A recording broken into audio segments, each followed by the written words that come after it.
Hey, tourpreneurs, it's Mitch Bach, and just a quick note before we begin today's episode.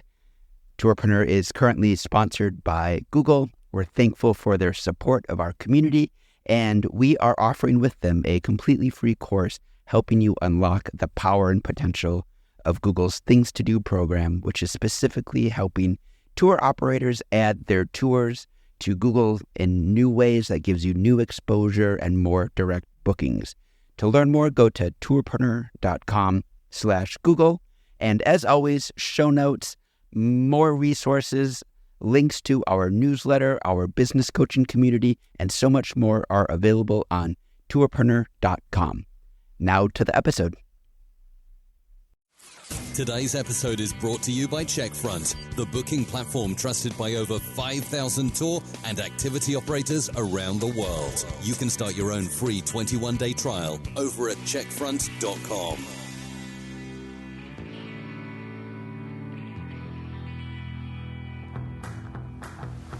Welcome to the Tourpreneur Podcast. Travel industry veteran Shane Whaley will take you on a journey with fellow tourpreneurs, sharing their tips, ideas, insights, and success stories to inspire you to make your tour business the best it can be. And now, here is your host, Shane Whaley.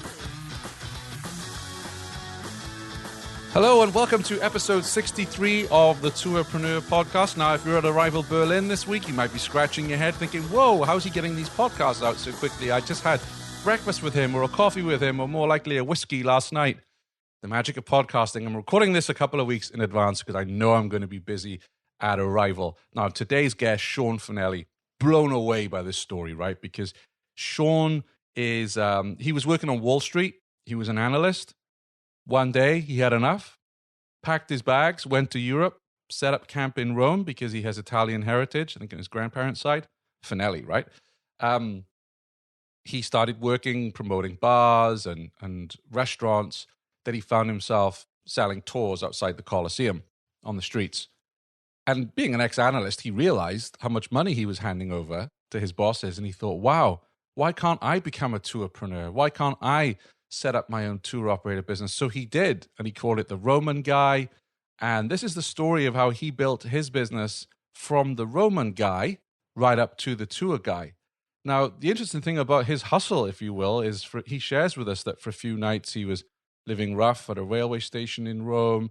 He talks about how he's competing in probably one of the toughest competitive markets for tours and activities, which is Rome. If any of you have been to Rome, you just get hammered by, tours for Colosseum, tours for Vatican, etc. So he was sharing with us how he felt that Skip the Line should be standard and how he offers exclusive access to certain areas of the Vatican and the Colosseum, and that's how he's standing out in his market. We talk about some of the red tape issues he had, some of the legal issues setting up, and what really resonated with me, a couple of things really, but there was something he did, an act of generosity where he basically bailed out a fellow tour guide, competing company that was in some trouble with tickets. He went out, sold those tickets for it. What he didn't know was that tour guide is a friend or connected to Rick Steves. And when Rick Steves' guidebook came out, he got a mention and his business went through the roof. Absolutely blown away because the act of generosity that Sean displayed was for no return. He didn't know this person. He wasn't trying to get anything out of that. He just wanted to help out someone who was distressed. So I think there's a lesson for all of us there. And I think we see this a lot in the tours and activity industry. He also shares with us why adversity is a good thing, as well as how he feels about Get Your Guide Originals, because Get Your Guide Originals set up camp. If not the first very early Get Your Guide Original was Rome. He talks through why he agrees with their decision if he was in their shoes, but how it affects his business and how his relationship has been with Get Your Guide. And he shares some great books with us that he basically cites as being instrumental in being a successful tourpreneur. And here's the thing, Sean is actually dyslexic. So he shares with us how dyslexia has supercharged him in terms of wanting to succeed and how it's helped him, he feels, work harder than many other people. So you're in for an absolute treat today. Honestly, this is one of those interviews that just flew by. I'd love Sean to come back on. He's got so much knowledge that can help all of us. I hope you enjoy the show. And please, if you enjoy it, if you can just share it with one other person, a peer, a friend, someone in your network, I would really appreciate it. Anyway, let's cross over to Sean Finelli of thetourguy.com. Welcome to episode 63 of Tourpreneur. Sean Finelli, how are you? I'm great, man. I'm great. Just had a good morning this morning, and I'm excited to get on the phone with you. Well, you've got a phenomenal story. I was looking at your About page, and I'm going through this podcast exercise with a coach right now, and he says you have to be able to define your podcast in 10 words without using buzzwords. And I look at your About page, and it's like a Wall Street guy fell deeply in love. The tour guy was born. And I think that's phenomenal because you've kind of got in a nutshell your story. But I want to dig into that a little bit more. So you started off life on Wall Street, correct? Yeah. I mean, I wasn't like a Wolf of Wall Street type or like a big shot. So in school, I studied finance and economics, and I found I was pretty good with numbers early on. So I got into like quantitative analysis, and I just got a job at a bank basically, and I did quantitative analysis for them. And I really liked it. It was really enjoyable for some time. I did it while I was in school. So I took like 6 years to finish school and but worked for like 3 years full time during that. Well, I have a very good friend of mine. She works for one of the big banks, should we say. I'm not going to name it, on Wall Street. And she serves as a mentor to me with Tourpreneur. And I have a little bit of an understanding now, even as you say low level, but how much pressure there is on you guys. And like I couldn't do it. I got to be honest. The stories I hear, I'm like, that's a tough gig. You know, my boss always say, guys like me, we're mushrooms. You keep them in the dark and feed them shit. Oh, great. So talk me through how you got from Wall Street then to Rome, Italy. One of my like personal deepest values is to just live a really interesting, cool life that allows me to produce tons of memories. And I find the most interesting memories and the most memorable memories are the ones that happen on vacation. You know, like I remember standing in front of the Grand Canyon. You never forget that for the first time. Whale watching with my dad when I was a child. You know, the vacations you take to the beach all the time with your parents, they end up blending together. But when you travel to new places, you just remember them. Like if you go to Marrakesh, you will remember that feeling you got when you went to the market or stepped out of the airport, whatever it is. So when I was in school, I would talk my bosses into letting me, travel to Europe for the summer. And I would get jobs like, promoting for bars or whatever it was. And I would stay there for like 2 months. During my breaks at school, I wouldn't work at the banks, and I would go to Europe. I just accrued so many memories during that time period. I just so many things, cool things that happened that I still take with me today. And when you like meet up with friends and they're like, "Do you remember that time?" And you're like, "Oh man, that's what happened." And I thought about it when I was graduating university, and I got this like job offer. It was a great job offer, like really, really good job offer. And I was thinking about my personal value and goal to just accrue memories. And I was comparing the memories I got with travel with the memories that I've gotten on Wall Street. And I honestly can remember about 2 or 3 moments working at a bank. It was just a drag. You're just working to get to Friday, to hang out on the weekend, and your life's kind of burning through. And I thought about the offer and how much money they were willing to pay me. And I was like, if these guys are willing to pay me this much money, how much money can I make on my own? How can I achieve financial independence faster on my own?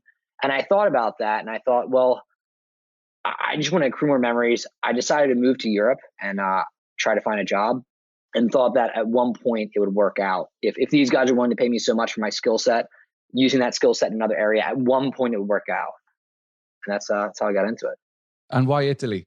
I'm from New Jersey, so I'm like one of those like American Italians, who eat mozzarella and this kind of stuff. And I've always been like super proud of that. But I felt like I was kind of cheating because I wasn't actually Italian. Like I had an Italian citizenship coming in the books from my grandparents, but I couldn't speak the language, all this kind of stuff. I felt like a faker. So when I traveled my brother to Europe at like 19 years old, probably the first real trip he took. When I got to Italy, I was just like, this is it. And it's probably not unique to me. Everyone gets to Italy and they're like, this is it. I got a job when I was traveling with my brother for a day, and I was promoting for this bars, like the normal college job when you're in Europe. It was the only job I found while I was traveling, and I was not looking for a job. So the next summer I decided to go back there, and I went back to Rome and did the same job. And then I went back the summer after that and found kind of like other niche jobs you could do. I really liked it there, and I felt, almost at home, and I wanted to learn the language. So I decided I would go out there, but I wasn't planning on living there for 10 years like I did. I was planning on living there for maybe a year or two. And then how did you go from promoting bars to working in tours? Well, I have like a very contrarian point of view on things. When I walk into a store, some people are like, wow, this store smells nice, or wow, there's some cool products on the wall. I look around and I look at the average purchase price of products. I look at how many people walk through that door while I'm there, and I start calculating. And that's just how my mind works. So I see, and I'm thinking about like how many people have to work at that store, how much the rent might be, and all these things. I just start calculating, thinking about how much profit that store can possibly make and how many stores need to make in order to make a living or start a company. I've been this way for as long as I can remember. And when I got to Rome, I just started looking around and I saw the people and I thought, man, there is a lot of opportunity here because the it's not like here where you walk to Walgreens and you're like, Walgreens has this down pat. Like they know what to do. Like you walk into Walgreens or Whole Foods and you're like, these guys got this covered. I'm not moving into the grocery store market because these guys are good. I went to Rome and it was so disorganized and there were so many complaints about how things ran. And I thought, there's opportunity here for me to do a really good thing, which is tourism and travel and exploration of history, and also make income. So one day I rocked up to the Colosseum and I saw all these people selling tours and I saw the line and I saw everything. And I was just like, this is it. So I started selling tours on the street in front of the Colosseum, and it was pretty good for the time. I made enough money to survive, and it led me to just speak to a lot of people. So I started just communicating with the people in the street. I mean, I try to calculate in my head, but it's up to like 1,000 people a day I probably spoke to. Cause you're just standing there being like, yeah, you're standing there being like, hey, you want to go inside the Coliseum? And someone puts their hand in your face, and then someone else says, yeah, I do. And then someone else, whatever not. And you just continue to talk and sell people, tours and activities. And I just got so much information for people. They'd be like, no, I don't want to go to the Coliseum. I'd be like, okay, what do you want to do? And they'd be like, well, I want to go in the Vatican. I'd be like, I can sell you that too. And then they'd be like, well, I want to go to Florence. And I'd be like, I can help you arrange that. It just was like so much market research there. And I wasn't planning anything because I'm not a great planner. It just kind of happened. It was like a vacuum of people that wanted something to be more organized. And I was an organized person and I put it together, if that makes sense. I'm not the only one. There's a couple other very successful people in my same like class, I would call it, that are doing very similar things. And we all lived together and knew each other when it was happening. So like the major tour companies coming out of Italy right now, we were all in the same circle, all doing the same exact thing. And now today we're all online. So back in the early days, then when you were selling the tours, you were working on behalf of somebody, right? That wasn't your own tour? Yes. I worked for a lot of licensed guides and they were all just like out of their minds, but it was so fun. Yeah. Yeah. I mean, I admire you just walking past the Empire State Building, which I used to do daily. I mean, those guys selling the big bus and city sightseeing. And if you think about, I know those guys are going to kill me because I've said this once before on the show, but I don't see a brand difference between the two. So it's not like, oh yeah, I'll go with big bus. It's like, what's coming first? You're buying the person. You're buying the person. And it's just like you'd walk by those guys and be like, I live here, get out of my way. I was that guy on the street. I was just selling and bugging people and pestering them. And, it really makes your confidence, like it puts it to the test, so if you can do that and sell on the street, you can just do anything. It really makes it so you can climb a mountain if you want to. And everything looks easy once you can approach someone on the street and be like, hey, can I take some money from you, please? Yeah, absolutely. No, that's, I can see how you learned a lot by doing that. And I think a lot of tourpreneurs should also do something similar as get out on the street and, like you say, talk to people. People hide behind their computers and hide behind their product and hire market research companies. And it's like, if you don't know every aspect of your business, if you don't communicate with your customers, if you're afraid to do that, you are making a massive mistake. Like I try to get on the phone with as many customers as I can. I mean, obviously I don't pick up the phone all day because I have to run the company and do all kinds of crazy compliance type things. But as much as I possibly can, I'm on the phone with the customers or listening to calls or just communicating with people. And in the beginning, I was on the phone with all the customers. And it's so incredibly important because it really teaches you and humanizes you and allows you to understand your product and how it makes people react and helps you better as you market. So talk us through then. So you're working for someone else, you're doing okay. I read somewhere that, and I'm not sure which stage of your career this came, that you were sleeping at a train station at one point. Yes. Also one of my proudest moments of my life. All the low moments are the ones I like value the most because I've taken them with me so far. Yeah. For a moment I was homeless. Now I won't try to say I was like poor. I didn't have a rough upbringing. My dad, like we had our utilities turned off at times, but it wasn't like he was starting a business and that's just what happened. We never were like, there's so many people that have it so much worse than me. So I will not come out and say like I had an incredibly hard upbringing. I was very fortunate to have what I had. That said, when I moved to Rome, I got completely, screwed or whatever you want to say out of my money. So I was living with a friend who actually is one of my competitors, and I wanted to move to this area named Trastevere, which is was always my favorite area. I was really young. It's like Bohemian, like East Village. And I went to rent this apartment. So when I went to do it, I showed up, the guy showed me the apartment. I was like, this is great. He's like, oh, pay me a deposit. And I was like, okay, cool. So I gave him the month's rent and then a deposit 1 month, which was all the cash I had. I brought I was just getting out of college. I didn't have a lot of money, and I brought like $1,500, and it equated like 1,200 euros at the time. And the deposit was like 400. So it was like pretty much all the money I had. So then like a week later, I was moving in, and I had like probably 20 or 30 euros left at this point. I went to show up in the day to move in, and I knocked on the door, and this lady answered the door, and I was like, hey, it's me, Sean. And she's like, who? And I was like, I'm here to live in the apartment. And she was like, what? Oh, no. I was like, I met like Giovanni, he took my money. And she was like, sorry, and just closed the door. So at this point, I had to call my mom and ask her to send me money through, and there was no Venmo at this time. This is like, 12 years ago, whatever it is, 15 years ago. So she had a Western Union money, which wasn't exactly one day the next. I mean, when I called her, the banks were closed in the United States. She had to go the next day. And then by the time she got it out, because I didn't tell her I was homeless, I was a little bit embarrassed about that. Like no one in my family even knows about that really at this point, except for like me and my wife. But, so the money didn't get there for 2 nights. So I spent 2 nights outside. I didn't want to go back to my friend because I was too proud. I didn't want to tell anyone. I mean, there's so many in Rome that I recently told those to, and they were like, what? When did that happen? But I spent like 2 nights outside, sleeping on my gear. I had like one big parachute bag, and I just, it sucked, and now I have like a huge appreciation for homeless people. Yes. Just because of that, especially homeless people that stay positive, so like we live in Philly now. I just try to give whatever I can to them. Like in the wintertime, I buy like, long johns and stuff like that for the guys around my office, stuff like that, and try to keep everyone warm. But it's like, after you do that and you sleep on the street and you don't have a home, you're like, you don't know how bad that sucks unless you do it. So. And that's why I was delighted to have Zakia Malawi on the show a couple of weeks ago from Invisible Cities. The work they're doing there, training homeless people up to become tour guides and give them a living. I mean, it's just absolutely phenomenal. And also, human kindness as well. We're going off track a little bit, but I read a story last week. Wales were playing, I think, Ireland in the rugby, massive game. And this guy had a spare ticket and he gave it to a homeless guy. That's awesome. On the street, took him in the stadium, bought him beers, and you just think, wow, that poor guy's having a rough time, and someone's generosity. And the guy was, he didn't do it for publicity. He just wanted to help someone out, and it's always very moving. So I love Zakia's work, and I agree with you. I think many of us have, brushes with homelessness, and we don't talk about it. I certainly did in my 20s. Very similar story to you. I don't think many of my friends know about it because I was too proud, etc. It's like if you don't come from a rough background, why do you want to tell anyone? You know what I mean? You want to kind of just pretend, like when you're young and you don't have any money, you want to pretend like you do. And then like when you become successful, you're kind of like, well, I didn't have any money back then, and it sucked. And then you tell people. I agree. So you're selling tours for this licensed tour company. At what point did you decide, hey, you know what? I could do this for myself. Why am I working for someone else?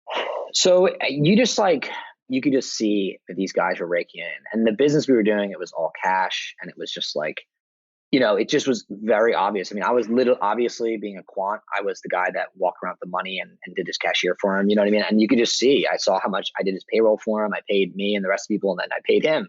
And I was just like, this is the job. They were doing really well. And I was like, I didn't want to sell tours in the street because it builds up your confidence. But at the same time, like you got to call your mom every day and have her say beautiful things to you, because everyone during the day does not say beautiful things to you. And it was really fun, obviously too, but I wanted to get out of that. And I really loved history. Like if I go somewhere, I want to learn everything about that place, everything, So when I got there, I was like really interested in the Colosseum, the Vatican, all the sites. And I wanted to learn that. And then I wanted to explain it to other people because I wanted them to learn it too. It was less monetarily charged. Like obviously I have to survive, and more that I just really want people to learn. And I'm focused on learning. So I thought, well, if I could accomplish, like Wall Street obviously was bad. What we did and what I was helping people do, and the job offer I got was they wanted me to do something that I didn't think it was good. I didn't find a lot of value in that. But making money off tourism, I think is good because it's just like a win-win. Like I win and people win. So I saw the opportunity there and I said, okay, I just printed a business card and I started to kind of hand out my business card. These tour guides didn't care as much because they weren't trying to sell additional products later. They were more just trying to sell their tour at the Colosseum. And they did have other products they could sell, and I did sell those products for them. You know what I mean? But I also dredged up my own business on the side, which is pretty normal and common. I expect other people to do it too.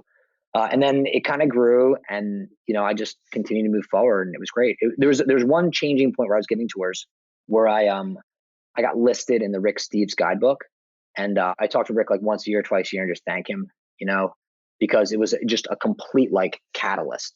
We'd had a hockey stick. I was doing no money, had a few good clients that came in through the year, and then I got in the Rick Steves book, and it just came flooding in. Now, I want to share, if we can, with our listeners, because that didn't happen by accident. This happened by karma. Tell us about a lady called Francesca Caruso. I have this strange perspective on life. Well, it's not strange, but it's just very, I don't know, me. I want to make money, but I want to be really honest doing that. So I think that if you are making money, like everyone looks at people that make money as a bad thing, but I look at it as like, if you're super honest about it and what you're doing, I don't see any bad thing in it. I think it's very good and it's okay. So I never really, and I try not to have like a charged motive. So I meet all these other tour guides all the time, and I want to like listen to them, see what they're doing. And I'd ask them like, hey, can I listen to you, see what you're doing? Cause I think you're really good. And they'd be like, yes or no. And Francesca was one that was like, yeah. And I was always really nice to her. So one day, and this is actually before I asked her to listen to our tours. One day she was just walking by, and I was standing at the Colosseum, and it was like 8 a.m. I was working for this really great tour guide named Max. He's an awesome archaeologist. I loved working for him. But he'd have everyone come in super early, and I was like 26 this time, so I would go out drinking every night. And I showed up, and I remember the hangover was horrible. And I was sitting there leaning on like the fence by the Colosseum, waiting for people to show up so I could sell them tours. And Francesca just came up with her group, and it was so awkward because it was like almost like I was included in her group. She was standing right in front of me, and I'm all hungover, like just looking like a terrible person. And they're talking, and I overhear the conversation because they're right in front of me. And she's like, here's your tickets. And they're like, oh, we bought the Roma pass. And she was like, oh, and it was like 4 tickets, which is like 50 euros, which is a lot of money. You know what I mean? Like you don't want to lose 50 euros. So she's like, oh, well, I'll try to sell them inside, which was complete BS because you could not sell them inside back to the Colosseum. They'd be like, yeah, get out of here. You know what I mean? There was no way she could sell them inside. And I knew that. So I just said to her in Italian, I was like, hey, why don't you just give me your ticket and I'll sell it for you? And she was like, okay. And she gave me a ticket, and then she left, and I sold the ticket because we were selling tours anyway. So I could just get rid of it for her. No problem. It was going to be completely easy. I sold her ticket. She came back around. I gave her 50 euros. She's like, oh, here's the 2 euros back. I'm like, no, let's get a coffee. So she went and got a coffee. And then like a couple months later, and I've been giving tours this time. I've been like really promoting myself. And a couple months later, she was like, hey, I heard from Rick Steves that they're considering you as one of the guides. And I told him that you were a great person and that they should check you out. And she was like the number one recommended guide in their book. And she was kind of always batting for me at that point because obviously she saw me do something for no personal benefit for myself. And I just think karma came around back for me. And I've always been really thankful for her helping me out and for Rick Steves, obviously, for bringing me there too. It's interesting because, with your background on Wall Street and that being quite a tough competitive industry and, in tours and activities, and it's even different from hotels, which I spent a lot of my career at. There is so much generosity within tours and activities where the majority of tourpreneurs do want to help each other out. And I always remember the story of John Leverne, who runs Bulldog Tours in Carolina.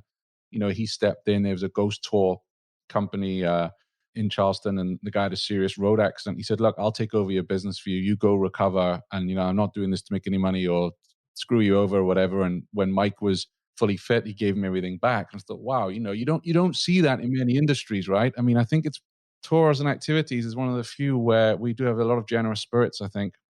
Well, we're really lucky because we live in an industry that doesn't hurt anyone. We need fossil fuels right now to be a community and humanity. But like every time you mine coal or drill for oil, that something is getting hurt in return. Yeah.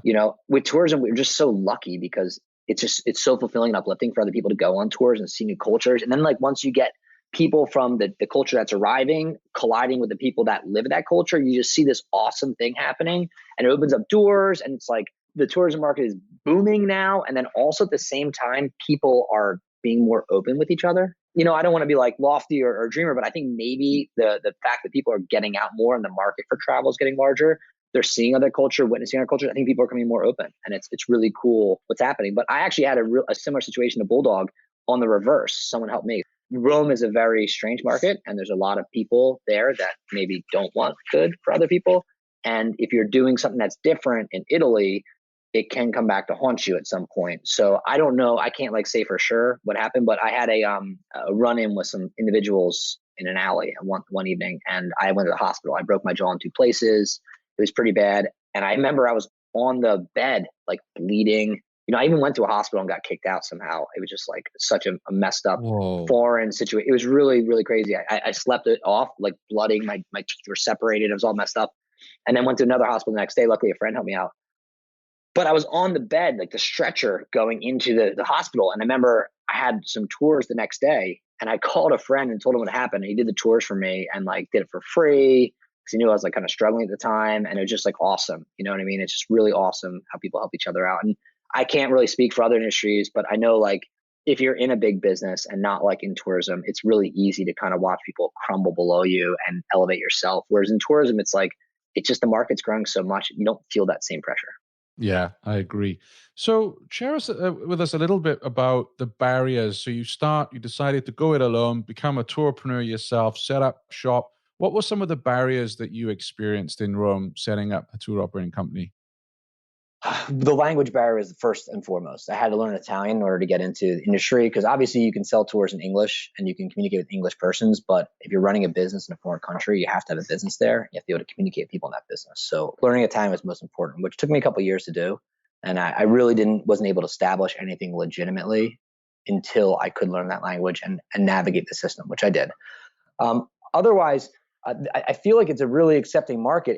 I think the biggest barrier was waiting for e-commerce to kind of catch up with where we were. When we first started in 2008, 2009, Google was really just kind of coming into its own, and the algorithms were changing, SEO was changing. There's so many different things that were happening. We had to wait for Google to start understanding that the best content and product was the ones that should be first, and not the people that had the best SEO strategy. So that took a while, to be honest. We didn't really hit it until 2017, maybe, and when that happened, it really was a hockey stick situation where we just jumped up and became from a very small business to a decent sized business. Sure. I definitely want to get into the digital side of things here, but I also wanted to ask you, I read somewhere that you launched some kind of, was it a scooter tour or something, some kind of electric vehicle? Golf cart. Yeah, that's a great point. Thanks for doing the research. Sometimes you forget things. Yeah. That was huge. That was like, I still talk to my business partner every day and I'm like, hey, can we get the golf cart tour back? This thing sold like hotcakes. It was the best everything. It was the best service for customers. It was the best tour, the best price, the best everything. Tour guides loved it. It was amazing. And it was an electric vehicle too. So there was no emissions whatsoever. It was fantastic. It was like a win-win situation. The problem is that you're kind of in a different country where there is red tape. And I guess, people don't like to see anyone coming in to innovate. That's something that you'll get. And if you're in Silicon Valley, people are used to it at this point. So if you're not innovating, you're probably innovating in Silicon Valley. If you're in New York City, people are used to it too. But eventually people come knocking. And we were doing this tour and we were all over the city, and I love branding. So I smacked my name, my company on the side of the golf cart and had a big flashing light on the top and everything, and we just went around the city and we promoted the tour, and, we sold out every single day. It was fantastic. And then the taxi drivers got involved, and they wanted us to close down. They thought we were doing an illegal taxi service, or they just thought that possibly people that wanted to buy a tour would buy a taxi ride around the city instead, Whatever it was, they were just kind of jealous of what we were doing and thought we were being too flashy, which we were. And eventually we started getting pulled over. And the cops basically told us, so they said, like, listen, what you're doing is illegal. And we're like, no, it's not. We have a lawyer. We have a license to do this. We have a license to do that. And this is okay too. And they're like, that may be the truth, but you have to tell a judge to do it before you're allowed to do it again. And we're like, okay, when we can do that? And they were like, probably 2 to 3 years from now. So yeah, so our court date was like 2 to 3 years later. And by the time it came up, we were just kind of like done with it. It's just annoying. We still talk about it. We might start running these again in Florence because Florence is open to it. We basically hired a lobbyist, and we've been pitching the mayor of Rome, which changes every 6 months in that city, to try to get back in. But we're just like a low priority thing. And I guess no one really is interested in that kind of like green PR. So yeah, never happened. But that was, I think about that tour literally once a month. I'm like, I wish we'd get the golf cart tour back. It was the best. Yeah, yeah. So when I think of Rome and tours and activities, particularly anything around Colosseum and Vatican, there's huge competition. So how did you differentiate your tours from everything else on the market? Well, so I'm a very pragmatic person. So I thought that if we made the process, I looked at the friction points when people go to Rome, and a lot of the friction is around just like things being available and getting things the way they want them. So you go somewhere like, I want to do this. And they're like, the locals are in this culture where you tell people they can't do something. And the Americans coming are used to being like, no, I can do anything.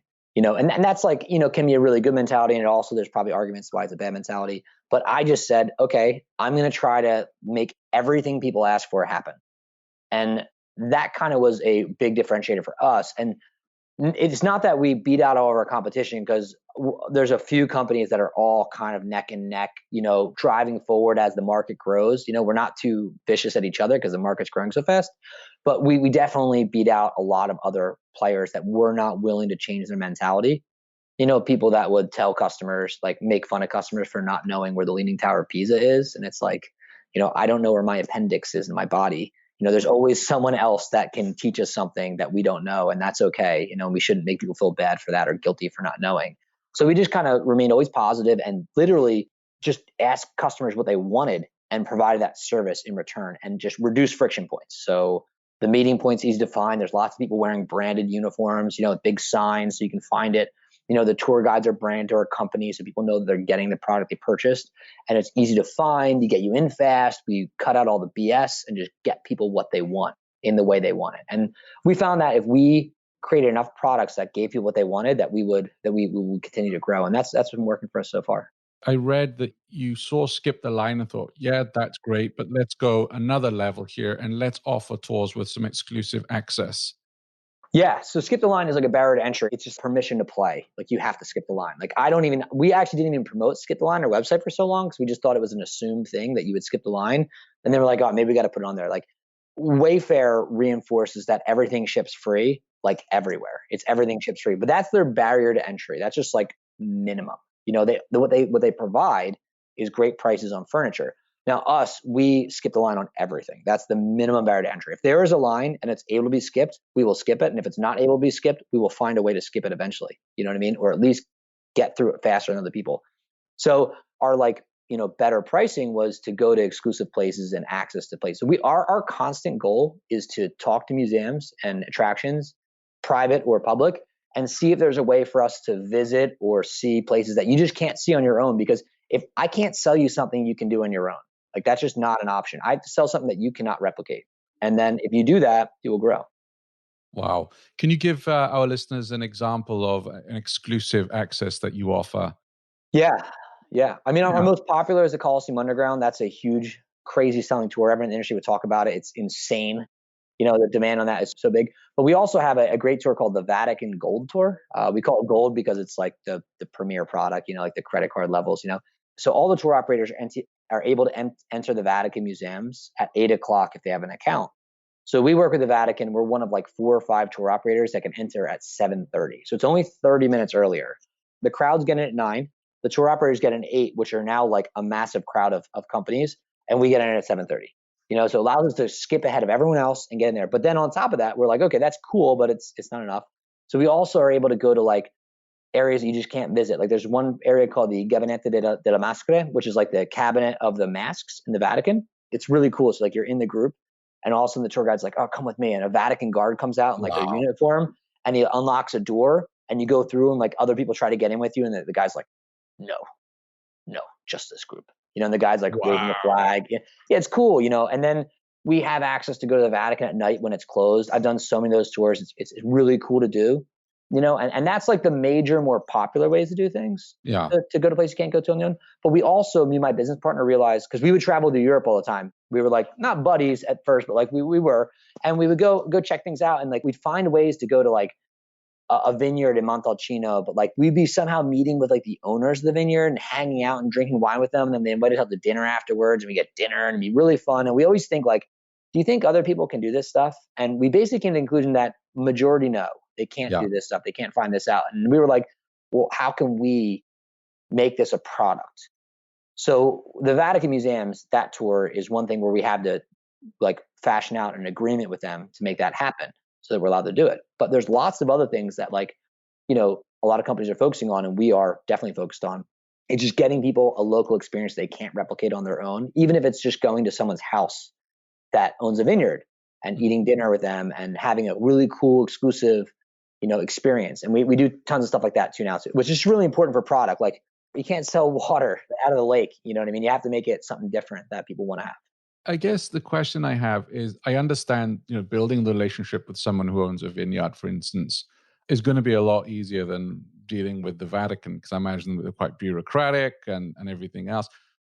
Also, so there's two questions here. First of all, what tips do you have in terms of when you negotiate with the Vatican to get this exclusive access? Let's start with that one. Well, I probably won't release information. What I will say is that working with the Vatican is actually awesome. I love working with the Vatican. They're really incredible because they just they think like me. They think, they're actually, first of all, the Vatican are actually really good people. Everyone has like this terrible thing against the Vatican. Vatican sucks, blah, blah. But the problem is there is bad things that happen inside the Catholic Church, obviously, but that's like a small, less than 1% that's smeared across the entire thing they're doing. But like, the Vatican does so much charity work all across the globe. And I like working with them for that reason, because I feel like, although we're not directly contributing, we are contributing to something that's trying to make the world a better place. Whether that's through a charged agenda or not, I don't know, but they're definitely doing that. If they're trying to get people to adopt Christianity by doing this, I'm okay with it because they're really doing good. But as for like helping people negotiate the Vatican, I can't really give too many tips. We just try to distribute a really good product. And that was eventually noticed. Yeah. So I guess my next question then is, so your competitors see you offering this. Aren't they trying to muscle in and get that deal as well? The main competitors are giving that product. I'm okay with the ones that are doing a good product that have the same product as me, because it's an end goal that's good for the customer. And that's what I'm really in it for. Like, I would like to get all the customers personally, but as long as the customer is getting a good end product, I'm pretty happy. And the Vatican is really honed in on that. I mean, they will call you out if they see something happening they don't want to happen and they think it's bad for the end user. So I don't want everyone to have the same product as me. And if they all do, the Vatican is going to give us something new. What can you do with your reservation software? Take online bookings and payment, manage your inventory, automate processes, and view reports and insights? Yeah, of course. But can you also send digital waivers, build a stunning website, and get help around the clock? What about optimize your booking channels, diversify your distribution, use your favorite tools, and choose your pricing model? With Checkfront, you can. One booking platform, limitless possibilities. Find out more at checkfront.com. I'm curious to learn a little bit more about your digital campaigns and your distribution mix. So the tour guide today, what does your distribution mix look like?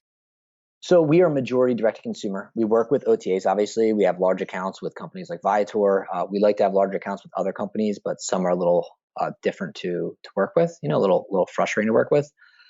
But, we have large accounts like Viator, Head Out. These are awesome companies, I think, personally. I'm like communicating directly with, high people at Viator. I'm communicating directly with the C-suite at Head Out. These are fantastic companies. I really, really like them. There's another awesome company that distributes our product in Italy called Tick Italy. I'm working with this guy, Cristiano, for forever. These are great people.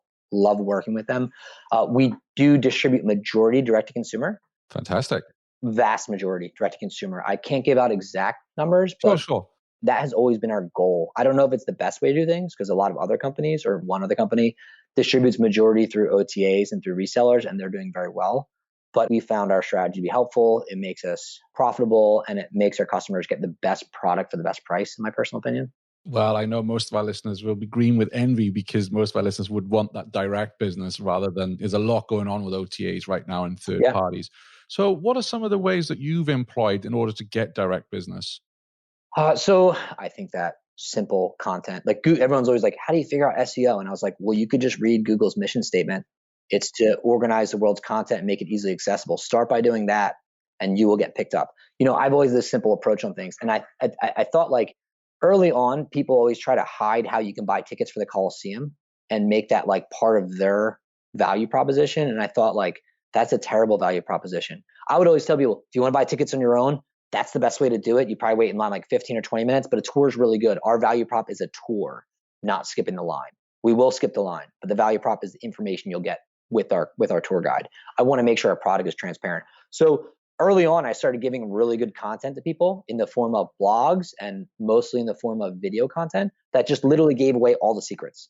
This is how you can do this on your own. This is how you can do that on your own. And if you don't want to do it on your own, we do it really well. You can buy our tour. Nice.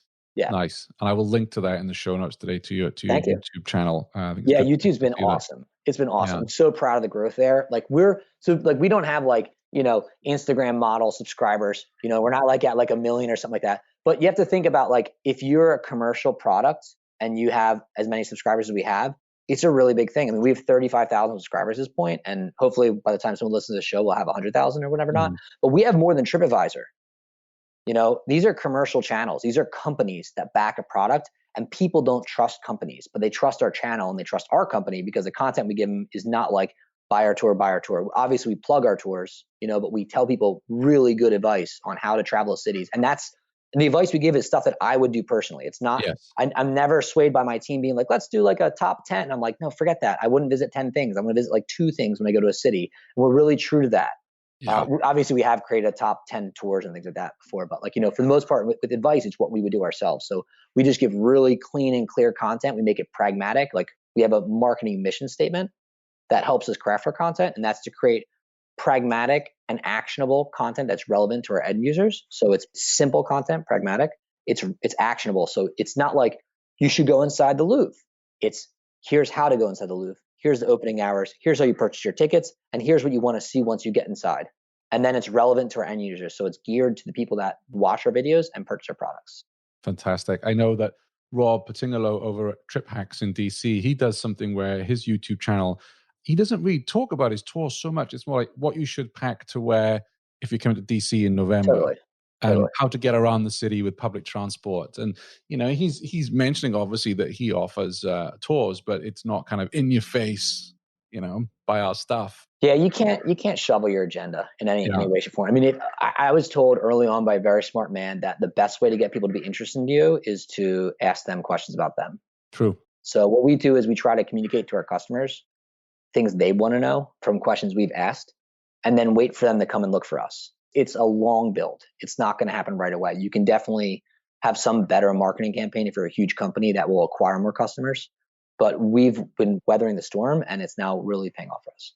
Fantastic. What's your viewpoint on Get Your Guide Originals?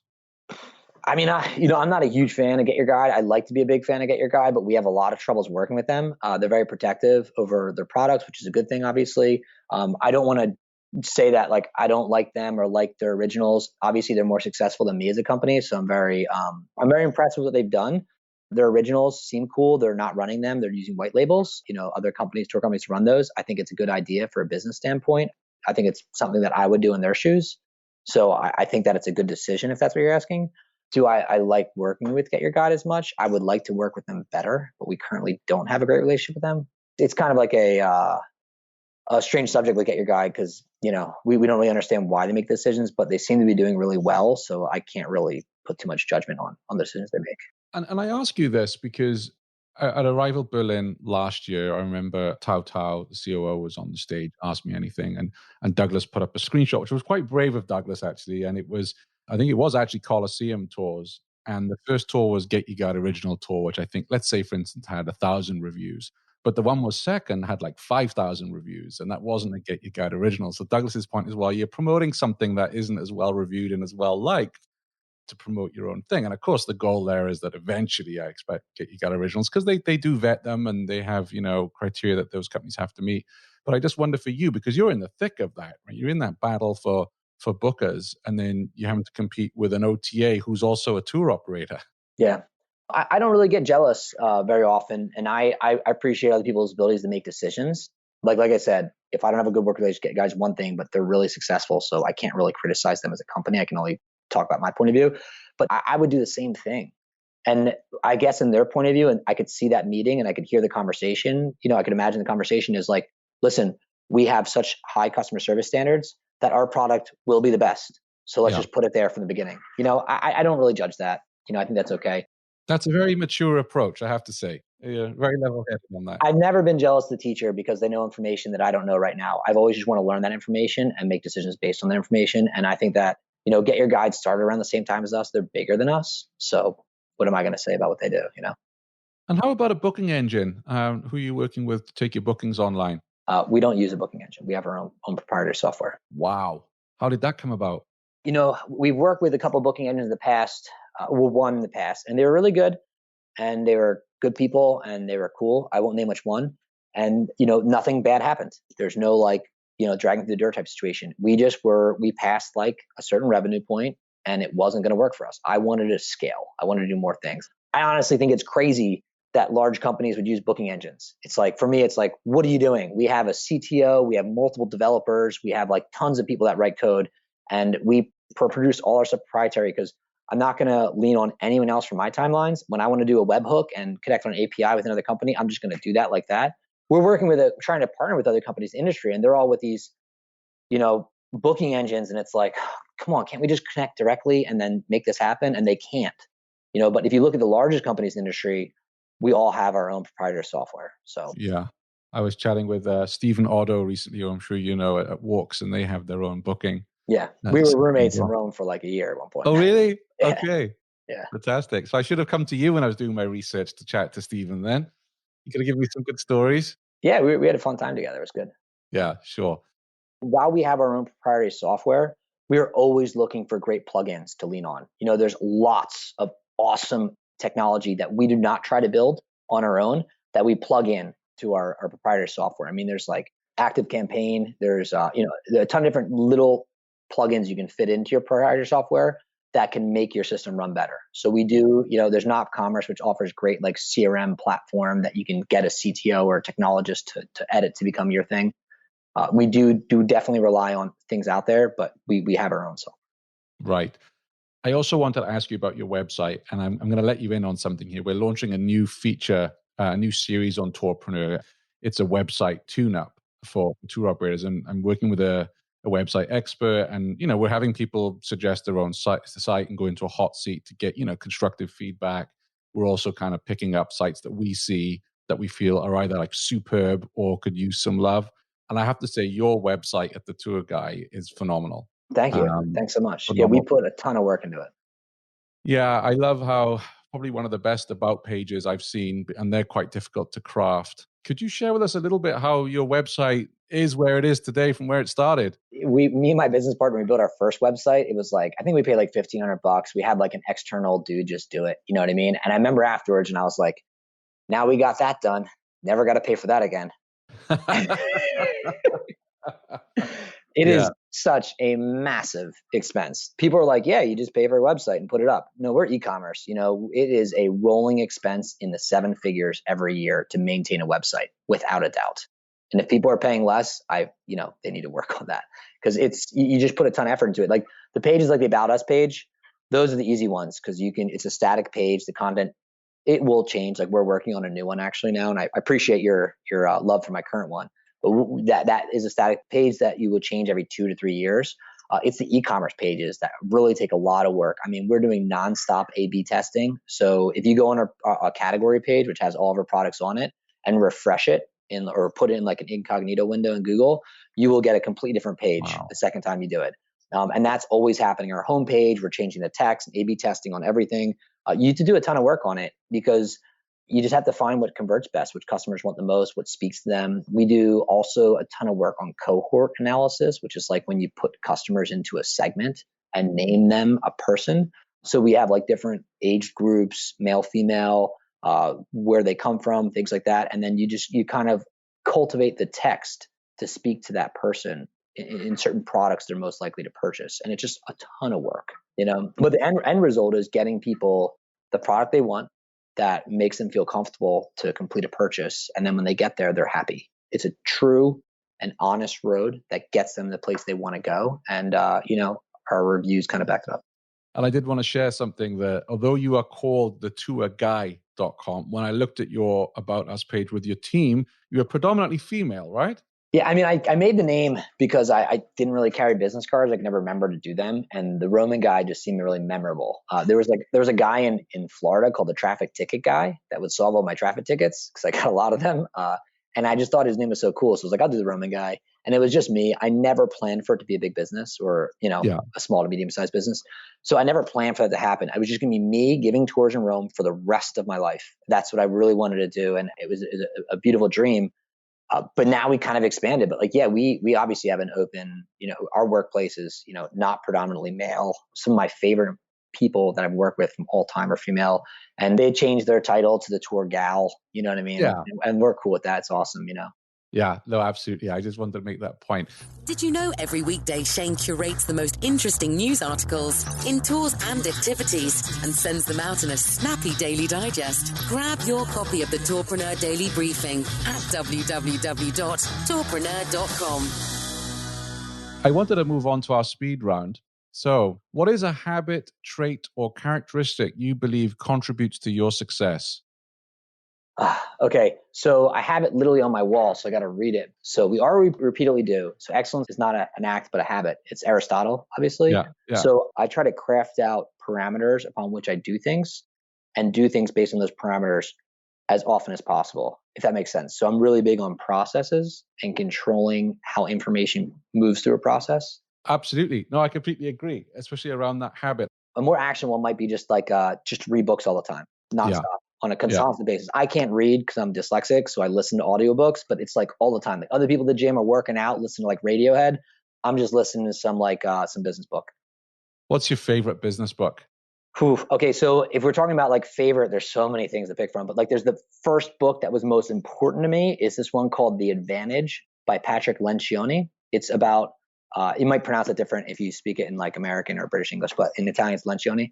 And it's about creating and crafting your core values and your value system upon which you make decisions. These are like laws that you can't break.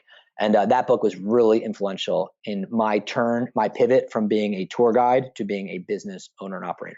I'm smiling here because I also read that book. And when I read it, at the time I was regional director for Get Your Guide in the Americas. And I got all my senior managers in and we all read that book and we all worked through that book because I agree, that's a game changer. I hope I'm not offending you to Get Your Guide stuff. I didn't know you were part of the crew, No.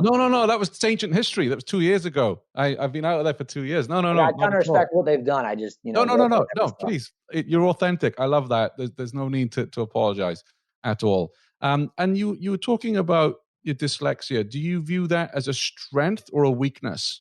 It totally is a strength. I mean, it sucked growing up. I mean, being dyslexic, because I didn't know about it until I was 23 or 24. So I went through all of my schooling just thinking I was dumb, which was hard to deal with, obviously. And you do other things to compensate for that, like, act out or do comedy in school and like make jokes. But it sucked in school. It was the worst thing ever. Everyone looks back at school and they're like, man, high school is great. I'm like, what are you, crazy? That sucked. But then afterwards, the great analogy I recently read was, imagine you're swimming a race against a bunch of other people and they replace your water in your lane with honey, okay? Like miele, honey from the bees. And everyone jumps in and you're swimming as hard as you can. And you get to the other side and everyone's out, dried off, raising medals. And you're like coming out dripping in honey and you're just confused. Nobody notices that you're swimming in honey. And the worst part is you don't know you're swimming in honey because you've never swam in water. So the thing is though, if you got out of that pool one day after like race after race and practice after practice in honey and swam in water, you would definitely be the fastest, the best. So when you leave school after like working out, they say reading is 6 times harder for dyslexics than regular people. I have double deficit dyslexia, which means it's 12 times harder for me. Wow. So once you get to an audiobook, after trying to read your whole life, you're like a pro. I mean, I read like 70 to 100 books a year, just listening through them, audio them all the time. It's just constant inflow of information. So after you work out in that honey, when you get in the water, you crush it. And it also gives you a contrarian view on things because you know you can't swim faster than people. So you have to figure out another way to get to the finish line every single time. So other people are like, how can we sell more tours in front of the Colosseum? And I'm thinking, how can we sell more tours online? Yeah, the strength. Oh, that's pretty inspirational to hear that. I mean, people talk about dyslexic entrepreneurs. It's like Richard Branson, Sarah Blakely. She's incredible. A ton of Paul Orfalea. There's like, he's Kinko's, the guy who invented IKEA. He was dyslexic. He was like, why are you breaking down furniture? Or why do you ship furniture put together? Just break it down. It's cheaper. All dyslexics. Yeah, incredible. What is one question that you ask or a trait that you look for during the interview process when hiring tour guides? I have a lot of funny questions I ask where people are like, whoa. So with managers, I often ask if like people always like, can I get your reference? And looking for like a boss. I'm like, let me get a reference, a person that's worked for you. And I ask them, first I ask people like, if you could hire one person today that's worked for you in the past to work at this company, who would it be? And they'd be like, John Jones. And I'd be like, can I have his phone number? And they'll be like, yeah, okay. So that's a question I often ask. Instead of looking for the manager, I'm looking for the report, because the report would tell the story for a manager. And another one I ask is, what was the hardest thing you've ever done in your life? Because I just honestly, and this is a terrible thing, I know it's a bad thing, I have almost no respect for people that have easy lives. And we all have dyslexia, and we all have, homelessness at some point, and we all have some crap that happened. I just want to make sure I find the people that had the hardest crap and that are now at my desk. Okay. What is your biggest challenge in your business today, or what keeps you awake at night currently? So scaling is really hard. Another great book is by Reid Hoffman. It's called Blitzscaling. It's one of my favorite books read today. There's also another great one for people that are just becoming CEO of a company. Like, I wasn't always CEO. We were just a business. And then eventually we were an executive business. And it's called High Growth Handbook by Elad Gil. Also, I almost cried when reading this book. But Blitzscaling is amazing. And it talks about the challenges with becoming a new company every 3 to 9 months. And that's what happens when you're doubling and tripling in revenue per year. So the biggest problem with me is keeping up with our growth personally, to make sure that I am the person to run the company and that I'm qualified to run the company and I have all the skill sets. And my most recent and most difficult thing is just human resource planning and being the person that all people inside the company need me to be. And that's always tough. It's just basically being that human resource person for the people inside your company to be, because it gets so big and diverse and there's people with different wants and needs. And it's just, that is a big challenge for any company. It's like, you never really get great reviews on Glassdoor when people leave your company.